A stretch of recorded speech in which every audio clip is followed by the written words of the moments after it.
أعوذ بالله من الشيطان اللعين الرجيم بسم الله الرحمن الرحيم والحمد لله رب العالمين وصلى الله على محمد وآل محمد الأئمة والمهديين وسلم تسليما السلام عليكم ورحمة الله وبركاته.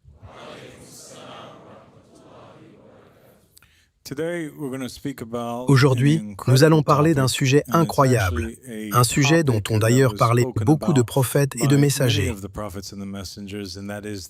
le karma. Le karma contre lequel Bouddha, Krishna et les Al-Bayt nous ont mis en garde. Et nous savons que ces religions, l'hindouisme, le bouddhisme et la religion de l'islam, ont toutes parlé de la réincarnation et toutes ont parlé du concept de karma. Mais personne ne l'a expliqué avec autant de précision que Mohammed et la famille de Mohammed.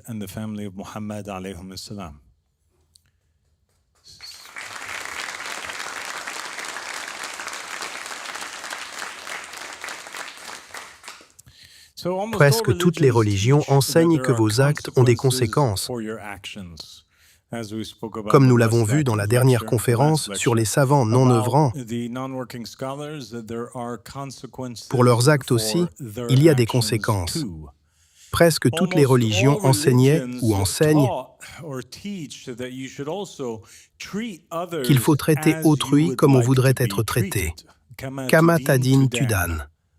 L'hindouisme, le bouddhisme, le jaïnisme et l'enseignement des Al-Bayt enseignent que les actes ont des conséquences directes sur les incarnations et les vies futures. Tout est lié. L'imam Ahmad al-Hassan a dit au sujet du karma qu'il est la preuve ultime de l'existence de Dieu. Voilà toute son importance. La preuve ultime. Il a dit « Entre dans le cœur des athées et tu l'y verras. Va au cœur des jungles, approche des humains qui n'ont jamais entendu parler d'aucune religion. Tu verras qu'eux aussi adorent quelque chose qu'ils considèrent comme le Créateur. À la fin, tout le monde parvient au même point. Comprendre qu'il existe une puissance cachée qui contrôle et gouverne ce monde. Et la preuve, c'est d'être jugé par le même karma. Tel que tu juges, tu seras jugé. Comprends-tu, fils ? Ainsi, à travers les religions et les enseignements prophétiques, il existe un principe directeur unique. Toute action revient à son auteur. C'est la loi qui gouverne la réincarnation et qui produit la condition dans laquelle vous êtes. Si vous voulez savoir pourquoi vous êtes dans votre condition actuelle, il vous suffit de regarder ce qu'est cette condition. Vous comprendrez ce que vous avez fait dans votre vie passée. Et si vous regardez vos œuvres dans cette incarnation présente, vous comprendrez aussi où vous allez et dans quelles conditions vous serez. À travers les religions, nous avons des récits qui disent essentiellement la même chose. Dans le Nouveau Testament, Jésus dit « Faites pour les autres ce que vous voudriez qu'ils fassent pour vous ». Cela renforce ce que nous venons de dire. Ce principe directeur, c'est que les actions que nous émettons nous reviennent toujours.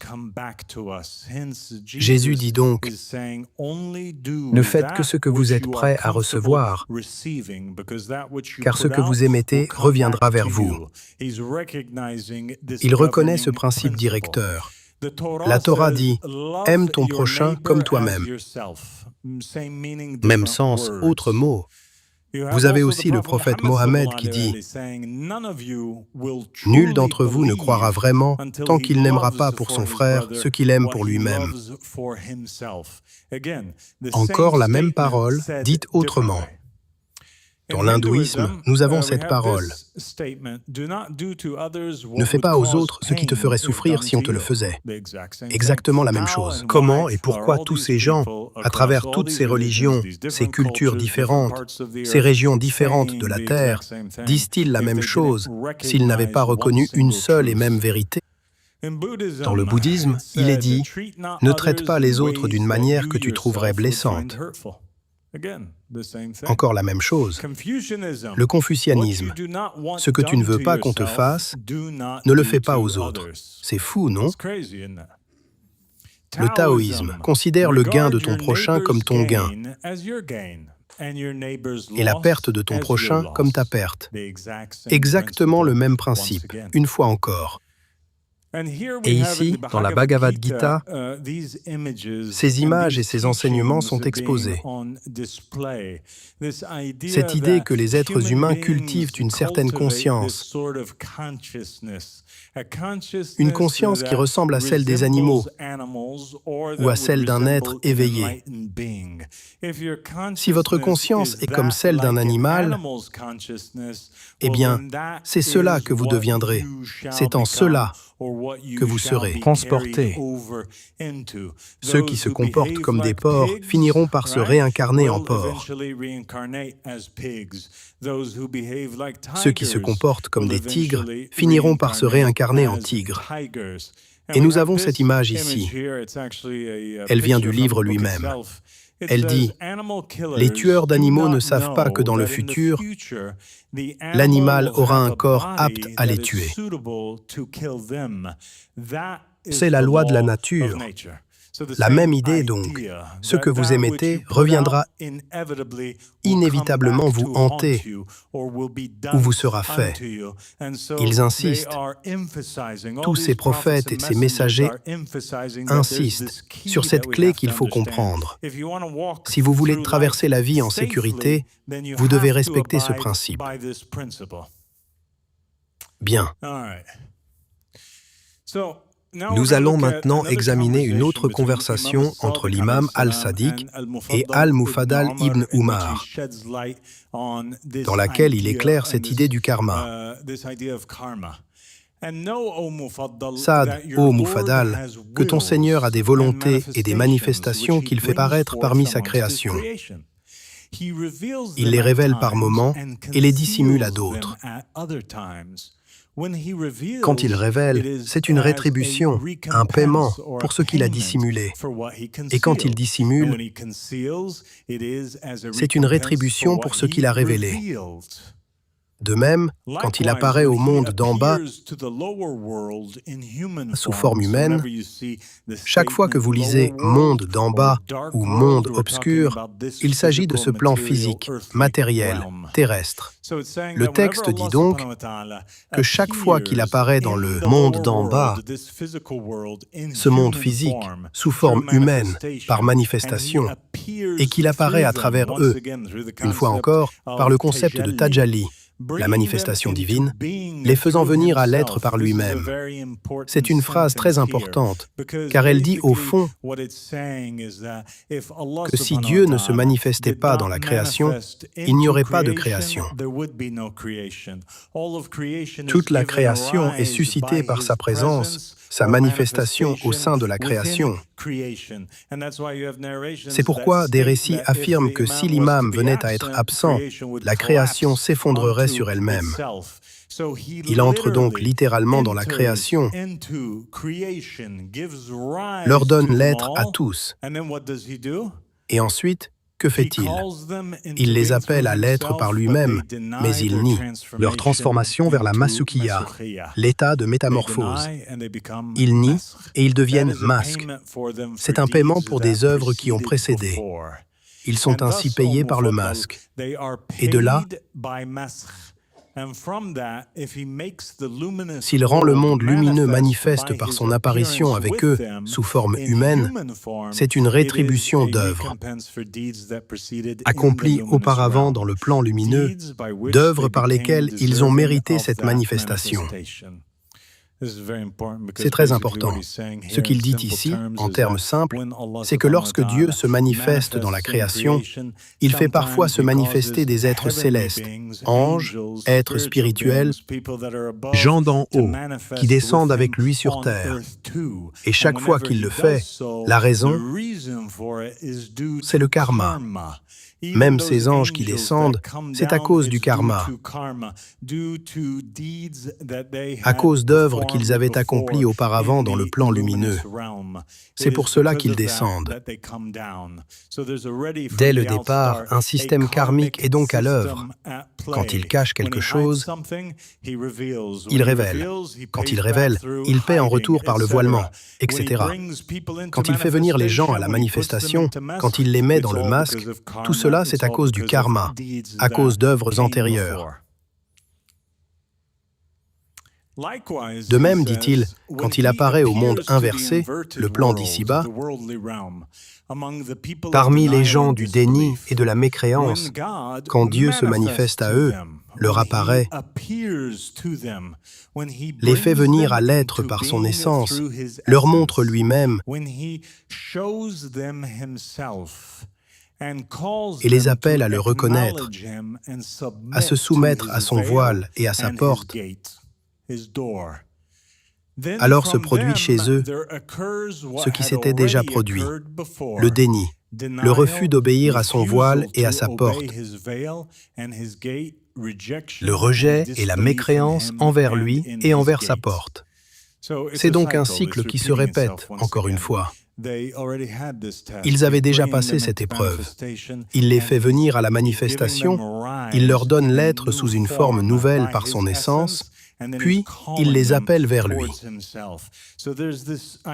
Il y a donc cette idée d'un cycle qui se rejoue, qui se répète. Dieu suscite la création. Il l'appelle à lui. Certains reconnaissent, d'autres non. Il la replie, puis cela recommence. Et il s'agit toujours de cela, que Dieu amène l'humanité à le reconnaître.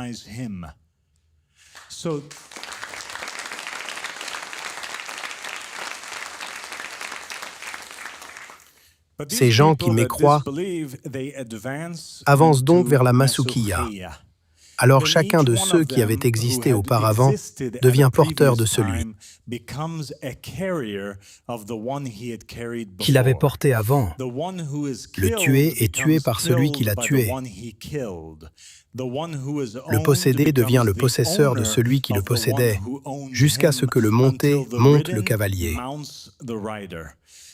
Ainsi, chaque fois que Dieu envoie ses mécréants dans le masque, il leur fait rembourser mutuellement tout ce qu'ils se sont fait les uns aux autres. Prenez un groupe de mécréants. Le mécréant A tue le mécréant B. Tous deux nient l'imam, tous deux nient Dieu. Il les envoie dans le masque, et celui qui a été tué tue celui qui l'a tué. Et ainsi, la justice s'accomplit. La dette karmique est payée, annulée. Le possédé devient le possesseur, etc. Et cela continue parmi eux. Cela se rejoue ainsi, chacun prélevant sa dette karmique sur l'autre. De l'éléphant jusqu'au lion, du chameau au serpent, du scorpion au ver, des créatures qui se dévorent les unes les autres. Pourquoi se mangent-elles entre elles? Le karma. Pourquoi se chevauchent-elles? Le karma. Pourquoi se font-elles du mal? Le karma. Rien de ce qui arrive n'est une coïncidence. Tout a une raison. Tout arrive à cause du karma. Semblable pour semblable, chose pour chose.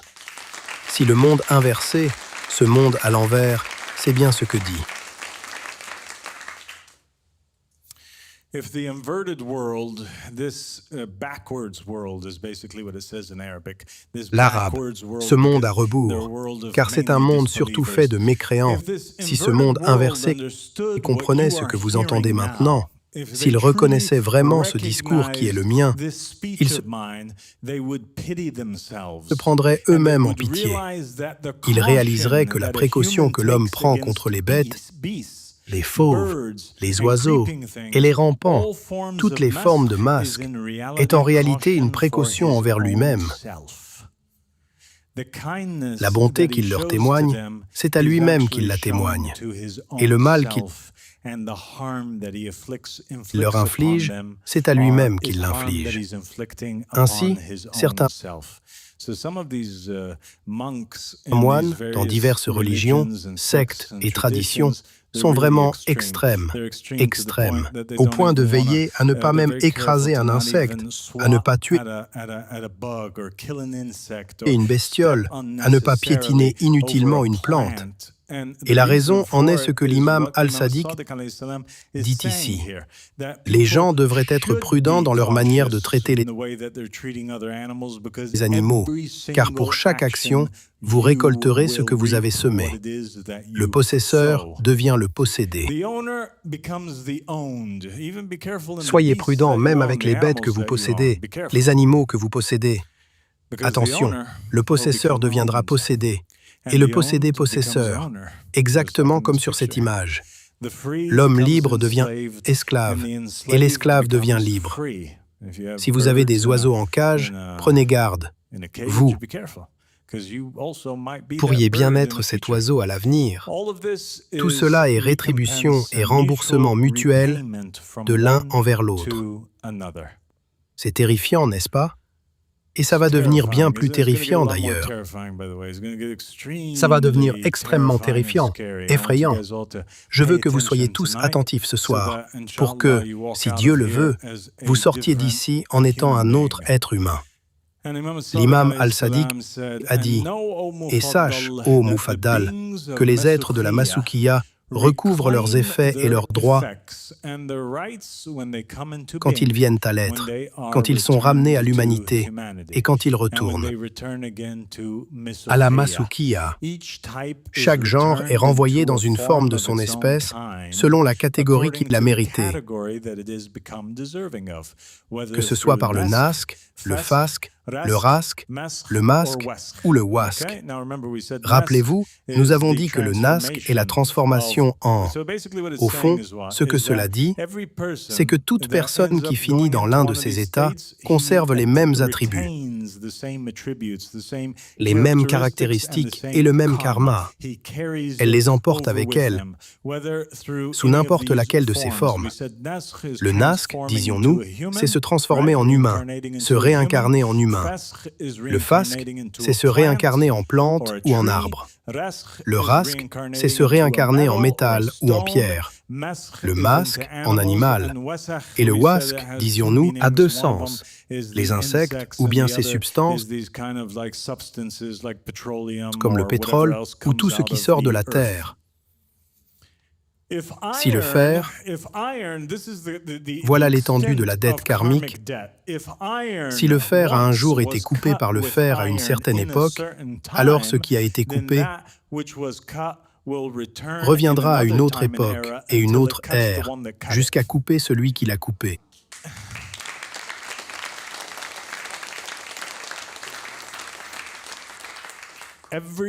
Tout agent devient objet de l'action, et chacun est renvoyé là où il fut l'artisan pour devenir l'ouvrage. Le clou devient le marteau devient le clou. C'est inéluctable. Il faut être prudent, même avec les objets inanimés. Chaque genre est renvoyé dans la forme qui appartient à son espèce. Cela me rappelle aussi l'histoire de Moïse dans le judaïsme. Il s'est attiré des ennuis pour avoir frappé un rocher sous le coup de la colère. Vous vous souvenez? Dieu en fut très fâché contre lui et lui interdit pour cela d'entrer en terre promise.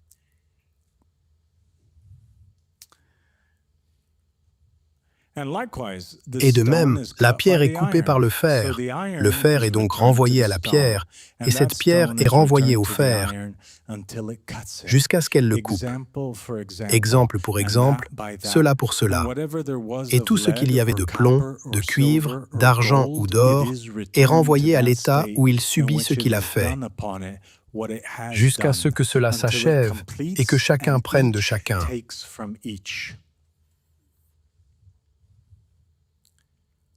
Et je vais t'accroître d'une explication claire que tu ne possèdes pas encore. En vérité, il n'est rien de ces genres qui passe sur quelqu'un du monde obscur pendant qu'il est dans l'humanité, sans que cela ne lui soit déjà passé dans le masque, le rasque et leurs semblables, car il y a pour cela un temps et une durée. Savez-vous ce que cela signifie ? Cela signifie que tous ceux que vous rencontrez pendant votre état d'être humain, si vous entrez dans le masque, vous retrouverez ces mêmes créatures, ces mêmes personnages, sous une forme ou une autre. Ce seront les pierres autour de vous, les animaux autour de vous, quelque chose autour de vous. Vous et tous les vôtres, vous les rencontrerez à nouveau.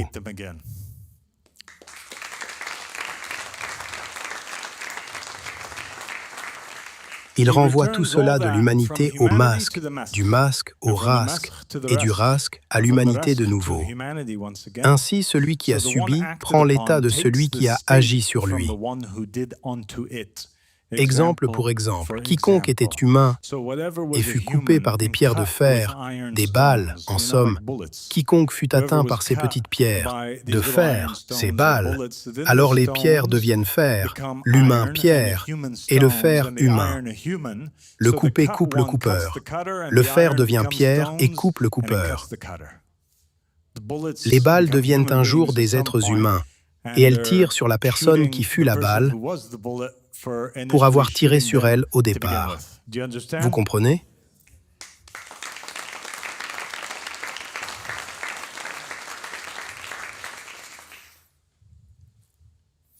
Et de même, l'ornement aussi devient humain. Et il se pare de l'humain qui s'était paré de lui, car il renvoie l'humain au rasque et le rasque à l'humanité. Exemple pour exemple, jusqu'à ce que chacun reprenne à l'autre ce qu'il lui avait pris. Autrement dit, si vous portez un collier en or, vous prenez quelque chose à cet or. Il faudra le rembourser. Vous devez le rembourser.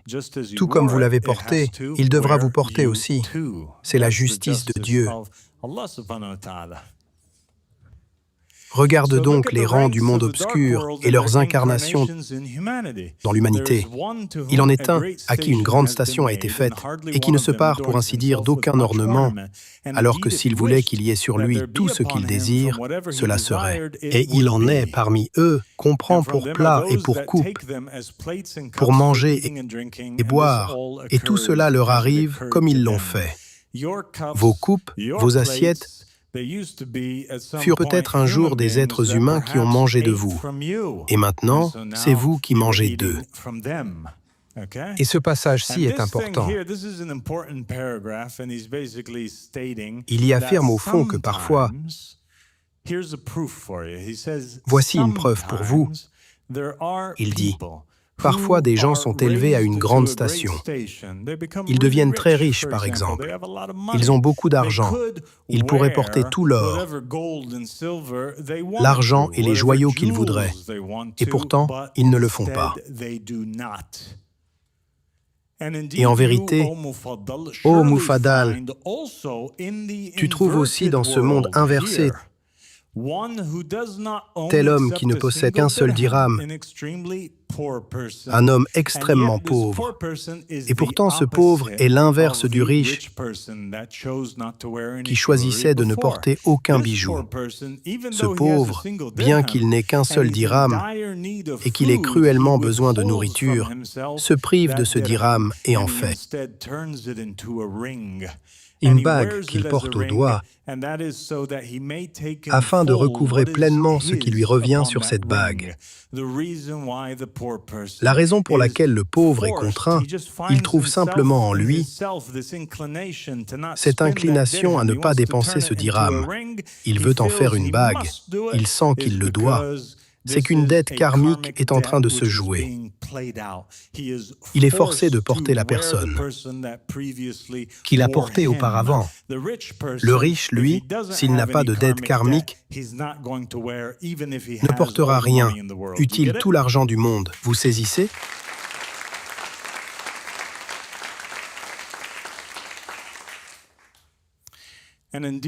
Et il en est parmi eux qui ne cessent de se parer d'argent, d'or, de cuivre, de plomb, de fer et de verre. Et il en est qui suspendent à leur cou, à leurs bras ou à leur taille des perles, des pierres et d'autres choses encore, des genres d'urasques. Chacun est à la mesure de ce qui était à lui. Tout cela, c'est afin qu'il recouvre pleinement ce qui est à lui sur eux, et qu'il se pare d'eux comme il s'était paré de lui d'abord, lorsqu'il était dans l'état d'humanité. C'est donc exactement semblable pour semblable. Voilà précisément pourquoi les gens portent des bijoux. Et de même les chevaux, les chameaux, les ânes, les bovins, les chiens, les espèces de bêtes, les poissons, les oiseaux, jusqu'aux serpents, aux créatures rampantes et au reste des êtres du masque. Il en est parmi eux qui sont parés, et dont la parure se négocie en argent, en cuivre, en plomb. Et tout cela court sur eux, comme ils l'ont fait courir sur ces ornements dans leur composition. Exemple pour exemple. Bien, l'or sert maintenant de parure à la vache, parce qu'auparavant, ce bijou était peut-être une vache qui portait des bijoux, n'est-ce pas? Bon, vous voyez l'idée? N'as-tu pas vu tel poisson énorme qu'on a pêché et à l'oreille duquel on a placé un anneau ou une perle? Cela se faisait autrefois. On prenait ces poissons et on leur mettait des bijoux. Cela se trouve souvent, si bien que tout cela court sur eux selon ce qu'ils en ont pris dans l'état de leur composition. Exemple pour exemple, justice de ton Seigneur et équité en vérité. Chaque chose qui arrive, tout ce que vous voyez, tout ce que vous portez, tout ce que porte n'importe qui d'autre, tout arrive pour une raison. Tout s'inscrit dans ce système karmique divin. Regardez Mufaddal ibn Umar. Il a l'air terrifié là. Et Mufaddal ibn Umar dit « Mon cœur en trembla. Et mon maître sut ce qui était en moi. » Et l'imam al-Sadiq dit « Ô Mufaddal, voici que s'est embrouillé en toi quelque chose que tu souhaites me demander au sujet du port de ces ornements et de leur usage. Et ce que tu veux me demander, c'est que ces croyants, eux aussi, portent ces bijoux. Tu es terrifié. Terrifié parce que tu vois des croyants porter des bijoux et que tu replaces cela dans le contexte de ce que je viens de t'expliquer. Quelle est donc la condition des croyants en cela et comment s'en libèrent-ils? Vous aussi, vous avez l'air terrifié, hein? Al-Mufaddal dit « Je dis, ô mon maître, tu es le connaisseur de ce qui est en moi, de mon secret et de mon manifeste. Et tu le connais mieux que moi, tel que tu t'es décrit. Et je dis, nous savons ce que son âme lui murmure, et nous sommes plus proches de lui que sa veine jugulaire. » Je veux m'arrêter ici un instant, avant de passer trop vite sur ces versets, sur ces paroles, car c'est très important ici. Je veux que vous examiniez le niveau de conscience où se trouve Al-Mufaddal ibn Umar. Dans cette conversation, Mufaddal dit à l'imam al-Sadiq, « Tu me connais mieux que je ne me connais moi-même. Tu sais ce qui est en moi, tel que tu t'es décrit toi-même. » Puis il cite un verset du Coran. Al-Mufaddal ibn Umar reconnaît à cet instant même que le savoir qui se déverse et les paroles qui sortent de l'imam al-Sadiq ne sont pas de simples paroles mortelles, C'est Dieu qui utilise l'imam al-Sadiq comme un voile. Et c'est avec lui que Mufaddal converse. Il reconnaît une station, la station du voile. Al-Mufaddal ibn Umar est une porte, un bab. L'imam al-Sadiq est un voile. Il est le nom de Dieu, peut-être même le sens, ma'ana, de Dieu. C'est une manifestation de Dieu qu'il converse.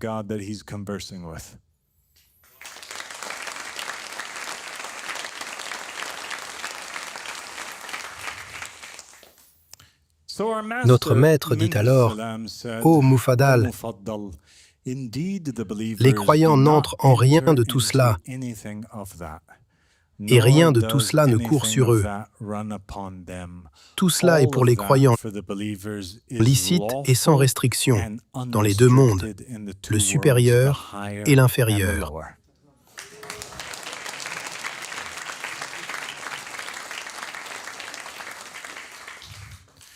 N'as-tu pas entendu sa parole dans le Coran? Dis, qui a interdit la parure de Dieu qu'il a produite pour ses serviteurs, ainsi que les bonnes choses de la subsistance? Dis, elles sont pour ceux qui croient dans la vie d'ici-bas, et elles leur seront exclusives au jour de la résurrection. Il dit donc que tout ce cycle de dettes lié au rasque, aux métaux, où une substance rembourse une autre substance, ne s'applique pas aux croyants. C'est halal, licite, pour eux. Je veux souligner quelques points avant de poursuivre. Cela ne s'applique pas à ceux qui sont croyants temporairement. Et il y a des gens comme cela. Ils croient un temps, puis mécroient. Dès que vous tombez dans la mécréance, ce principe est nul et non avenu, et toute la dette karmique retombe sur vous. Pourquoi est-ce ainsi? Est-ce simplement parce que les croyants sont spéciaux, ou quelle est la logique derrière? Examinons. Et cela parce que Dieu a donné aux croyants... Bien, qu'est-ce que Dieu a donné aux croyants? Regardons. Il a donné aux croyants la possession des biens du mécréant, de sa personne, de sa famille, de son enfant, de son esprit, de son âme. Et c'est par lui, par le croyant, que le mécréant vit. Et sans le croyant, le mécréant ne vivrait pas, ne goûterait pas à la saveur du monde et de la vie, ne respirerait pas l'air, ne jouirait d'aucune condition.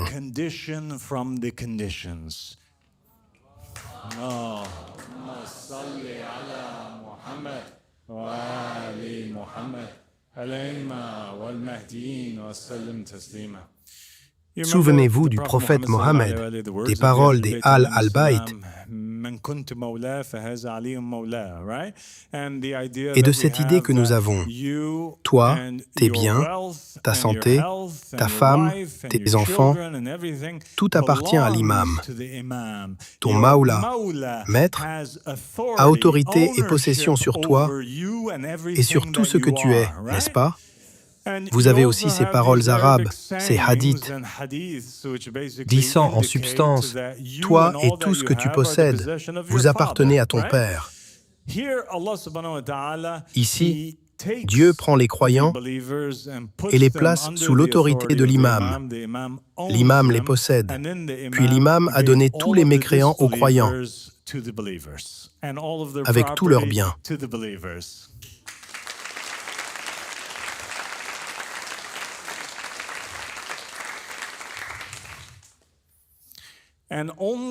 Et ce n'est que par les croyants que les négateurs obtiennent ce qu'ils obtiennent, par leurs belles actions envers les croyants. D'abord, regardez dans le livre de Dieu. Ce texte dit qu'aux yeux de Dieu, dans la loi de Dieu, dans le livre de Dieu, si tu ne reconnais pas Dieu, si tu ne reconnais pas l'imam du temps, tu n'as aucun droit. À la base, tu ne devrais rien être. tu devrais être une pierre, tu devrais être dans un état de non-existence. Mais le simple fait que les mécréants existent, pourquoi existent-ils? Ils existent à cause du karma avec les croyants. Ils existent et ils obtiennent ce qu'ils obtiennent par de belles actions envers les croyants, par le bien qu'ils leur font. Et par leurs actions envers le croyant, ils périssent aussi par le mal qu'ils leur ont fait. Ainsi, ils obtiennent par leurs actions l'entrée dans l'humanité et la jouissance qui s'y trouve. Un animal a pu être savoureux, ou avoir été le compagnon loyal d'un croyant, ou avoir sauvé la vie de l'enfant d'un croyant. Grâce à cette bonne action, il vient à l'humanité et il en jouit. Puis, ils retournent au masque. Ils ne viennent donc pas à l'humanité s'ils sauvent un mécréant ou lui font du bien. Seulement ceux qui font du bien aux croyants ou les servent. C'était peut-être le métal de votre épée, les vêtements sur votre dos. Ils vous ont bien servi. Et pour cette raison, ils peuvent venir être des humains, jusqu'à ce qu'ils soient payés en retour de ce qu'ils commettent dans leur état d'humanité. Et la plupart retombent, sauf ces actions et ces vœux qui feraient entrer chez les croyants une joie qui compterait comme repentir pour le mécréant qui les avait lésés. Par cette joie, ils seraient élevés à une station de gloire, d'autorité et de grâce dans l'humanité, et aussi dans le masque s'ils devaient y retourner. Au fond, des animaux ou des objets qui s'élèvent et deviennent des êtres humains, puis qui nient et retournent à l'état de masque, se disent « Malheur à moi, si seulement je pouvais revenir, si seulement je pouvais apporter de la joie à quelques croyants », car ils reconnaissent, dans l'état de masque, qu'ils ne jouissaient de l'humanité que par la préférence des croyants en Dieu.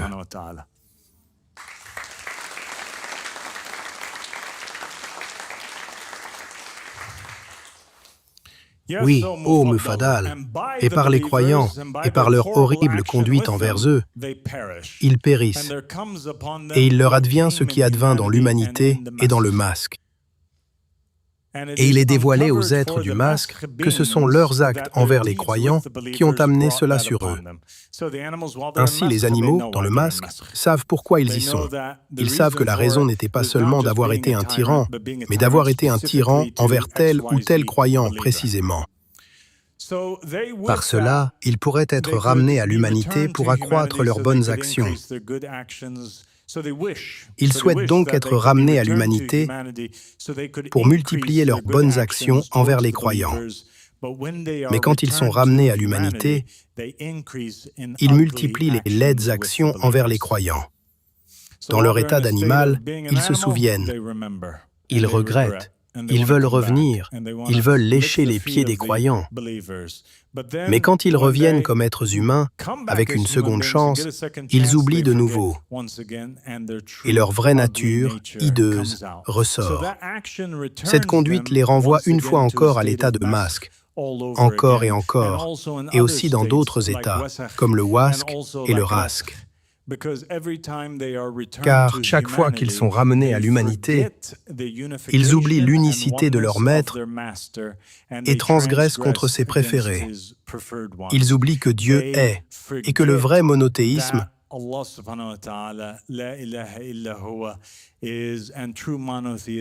c'est reconnaître sa manifestation et sa présence dans cet unique être humain et qu'obéir à quiconque d'autre que cet être humain est du shirk, associationnisme. Ils l'oublient et finissent ennemis de ceux qui croient en l'imam du temps. Et par cela, ils méritent un retour de plus dans le masque. Voilà ce que dit le texte.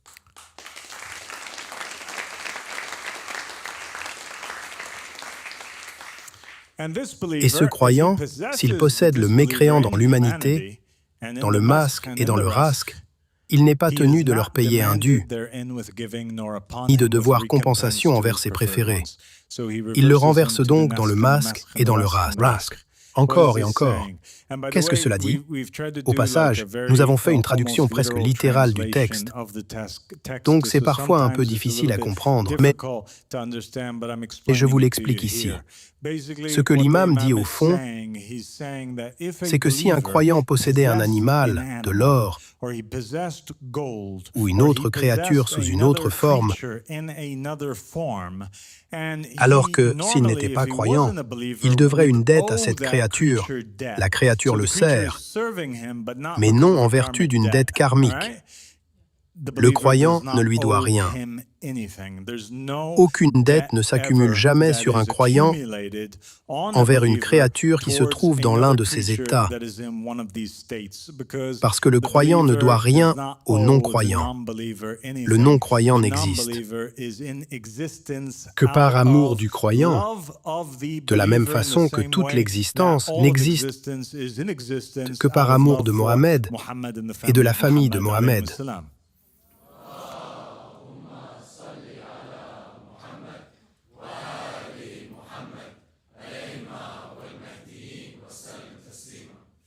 Alors, que se passe-t-il? Que se passe-t-il s'il a une dette?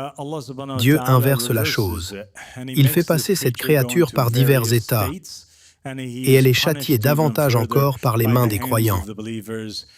Comme lui l'a dit, Dieu les châtiera par vos mains et guérira les poitrines d'un peuple croyant.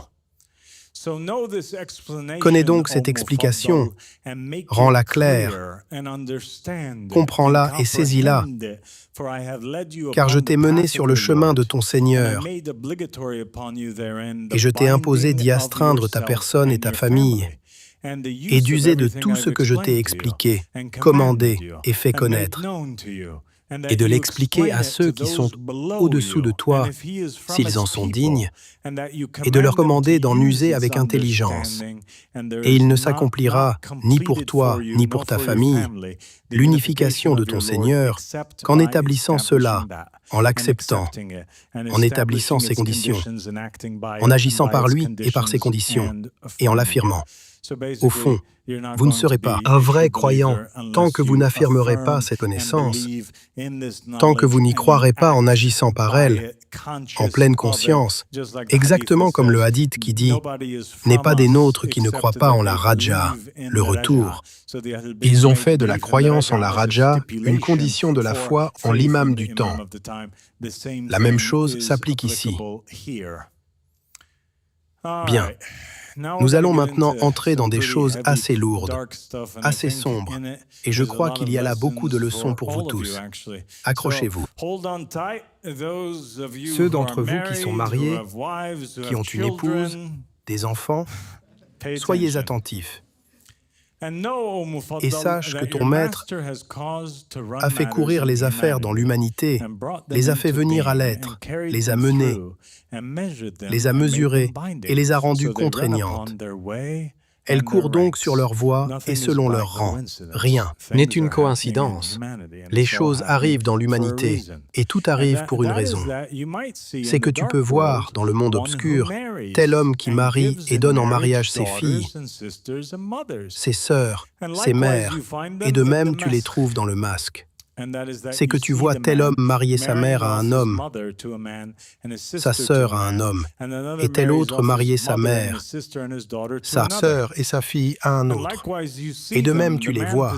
L'homme possède, parmi les êtres du masque, du bétail et d'autres bêtes encore, des oiseaux et le reste des genres de métamorphosés, les êtres du masque, montures, ânes, chameaux, bovins, moutons, chiens et autres genres de masques, et il en dispose les uns sur les autres, pour que leurs actes s'accomplissent selon leur ressemblance.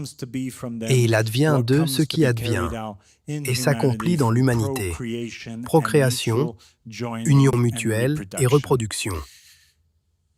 Ce que cela dit, au fond, c'est que les individus qui possèdent ont une mère, une sœur ou des filles et qui les marient, cet acte se répétera souvent si ces individus entrent dans le masque. Il se peut que, dans une autre vie, ce même homme répète cet acte ou que les rôles s'inversent et qu'il soit donné, apparié ou accouplé à d'autres êtres. Le cycle se reproduit ainsi en passant de l'autre côté. Et il se peut aussi qu'un homme marié à une femme, s'ils entrent tous deux dans le masque, continuent cette belle histoire d'amour dans le masque. Ils y seront mariés là-bas aussi. C'est une belle chose, voyez. Et de même, le monde se reproduit à partir des femmes arabes, des Kurdes, des non-arabes, des Byzantins, des Arméniens, des Nabatéens et du reste des genres, des Africains aussi. Et le mariage a lieu parmi eux de la même façon. L'esclave épouse la femme libre, le non-arabe épouse l'arabe, et le juif et le chrétien. Un juif peut épouser une chrétienne qui se prétend noble, et il épouse une femme qui ne l'égale ni en lignage, ni en origine. Et de même, l'homme épouse la femme qui ne l'égale ni en rang, ni en lignage. Tel que cela court sur eux dans l'humanité, cela courra aussi sur eux dans le masque. Et tout détenteur d'un droit se voit rendre son droit, et de quiconque doit quelque chose, on fait sortir ce qu'il doit. C'est extrêmement lourd et vraiment troublant en fait, si vous y prêtez attention et y réfléchissez. C'est d'ailleurs l'une des raisons pour lesquelles je déteste vraiment le divorce. Et je déteste les problèmes dans les mariages, pour la raison suivante. Ce que l'imam al-Sadiq dit, c'est que chaque fois que des gens concluent un contrat de mariage, boum! Tout à coup, un registre s'ouvre, où ils commencent à accumuler de la dette karmique l'un envers l'autre, et leur relation ne s'achève jamais, ni dans l'humanité, ni dans le masque, tant qu'ils n'ont pas payé cette dette.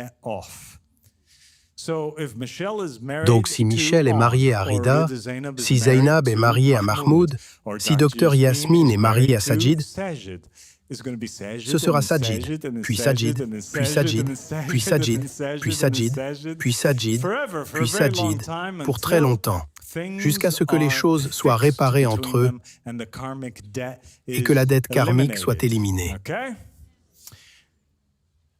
Si une personne est noble, de haut rang, riche, et qu'une personne pauvre l'épouse, vivant des richesses du riche, une dette karmique se met en place. Le riche est créancier du pauvre, le pauvre doit au riche, etc.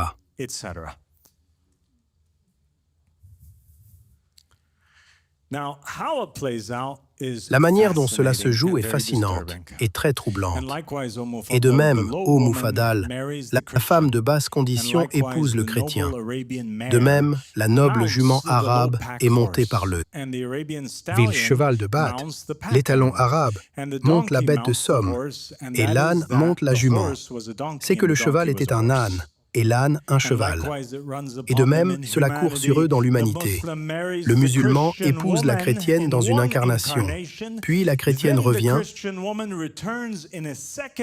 dans une seconde incarnation à la monte. La femme devient l'homme et l'homme devient la femme. Les rôles sont inversés et le mariage continue jusqu'à ce que l'oppression commise par l'un envers l'autre se joue jusqu'au bout.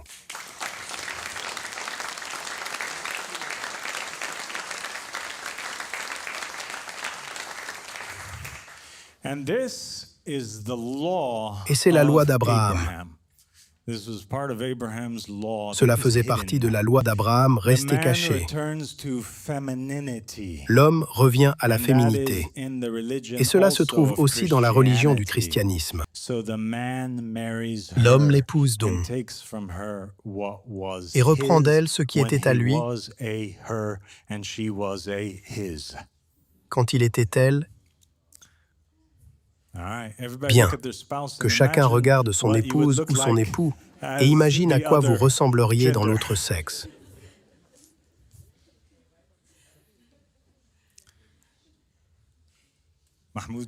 Mahmoud porte Rida et Rida porte Mahmoud.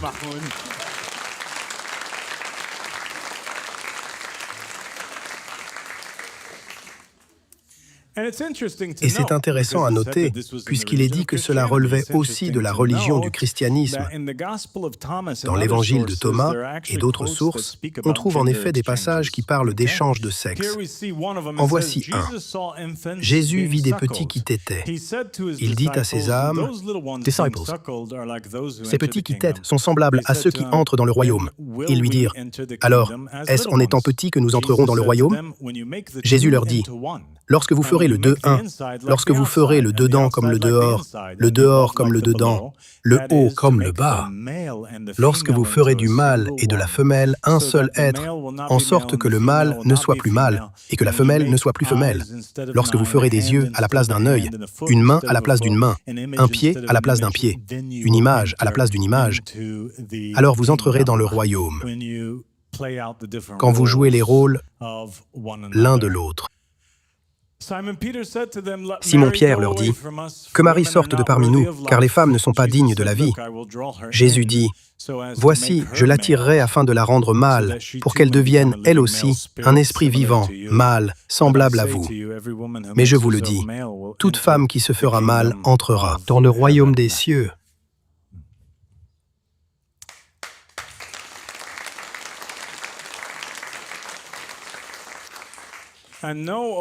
Et sache, ô Mufaddal, l'est dans une manifestation, une jument que l'âne monte, puis elle devient, dans une seconde manifestation, une ânesse, et l'âne redevient cheval et la monte. Et il n'advient pour eux d'union dans une même manifestation, ni dans l'humanité, ni dans le masque. De même qu'il n'est pas possible qu'un chrétien épouse une musulmane, il n'est pas non plus possible qu'un étalon saillisse une ânesse. Ce sont les musulmans qui épousent la chrétienne et les ânes qui montent les juments. C'est l'établissement de la justice de ton maître dans la création inversée, selon ce qu'ils ont mérité puis acquis. C'est très précis. Et tout doit se conformer à la loi. La loi énonce qu'il n'est pas permis à un chrétien de monter ou d'épouser une musulmane.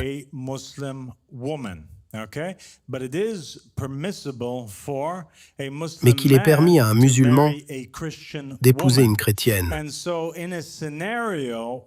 Donc, dans un scénario où un musulman et une chrétienne sont mariés, où des injustices ont été commises et où ils doivent revenir les rejouer, voici ce qui arrive.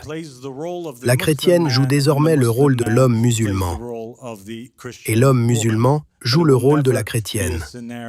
Mais jamais il n'y aura le scénario du chrétien avec la musulmane. Et je vais t'accroître, ô Mufaddal, d'un savoir qui n'est pas avec toi. Tu ne le connaissais pas, et nul avant toi ne l'a connu. En vérité, les Juifs qui sont dans l'humanité, ceux sur qui ce nom a été fixé, ne donnent leurs femmes ni aux musulmans ni aux chrétiens. Ils ont le même type de loi. Et de même, ils n'épousent ni musulmanes ni chrétiennes, car cela leur est interdit. ils ne le peuvent pas. Et de même court leur affaire dans le masque. Donc si vous êtes un juif, un mauvais juif, pas tous les juifs, un mauvais juif, comme certains mauvais musulmans qui entrent dans le masque, si vous êtes un mauvais juif et que vous entrez dans le masque, ces lois, ces règles que vous suiviez comme homme juif ou femme juive se rejoueront à l'identique. Vous les suivrez aussi dans le masque. Et comment cela se passerait-il? Par exemple, en étant des mules. Elles ne sont pas saillies et ne saillissent rien d'autre. Elles demeurent dans leur état, seules, dans ce qu'elles sont, comme ils l'étaient dans l'humanité. Et peut-être y a-t-il chez eux de la contrainte. Vous pourriez trouver l'âne monté de force, mais c'est anormal, ce n'est pas leur habitude. Les ânes restent avec les ânes. Il dit donc, dans le masque, les créatures qui restent avec leur propre espèce sont le masque d'êtres humains qui eux aussi restaient avec les leurs. Et peut-être y a-t-il chez eux de la contrainte.